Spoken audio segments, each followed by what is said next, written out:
Good afternoon and welcome to Purchase Broadcast Studios. I'm your host, Lindsay Martinez. Just 2 months into the new year, and the United States has faced various events under the Trump administration.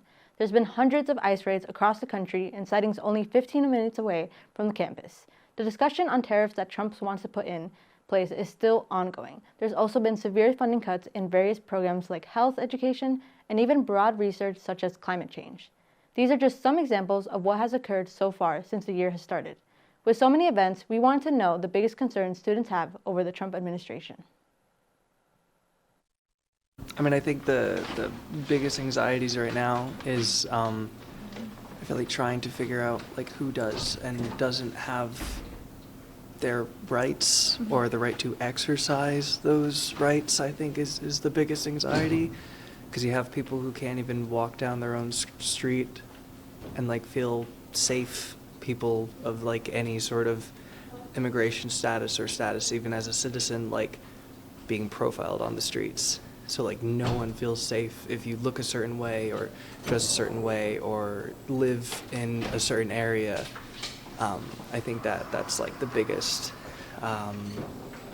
stressor that's going on right now. I'm concerned about things like SNAP, WIC, and other welfare programs because I already know that people who have SNAP were already impacted. I don't know about the other programs. And I'm also concerned about, like, what is everybody going to do since the Epstein files dropped? Like, that's some serious stuff in there. So I'm like, how are we going to move forward with that? With a lot of deportations, they're, like, racially motivated, like, towards Latinos specifically. And it's just scary how he's going to target, like, what other minorities he would target. I would say I'm just worried about the immigration, like people, like even like who already are citizens are like being deported for nothing they really do, nothing they can't control.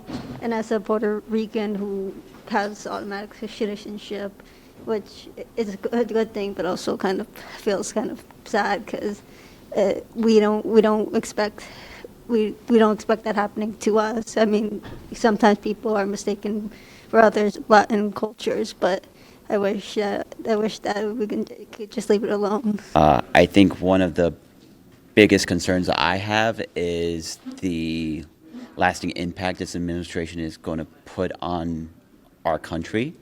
I believe we are severing relationships that are not going to be so easy to build back together.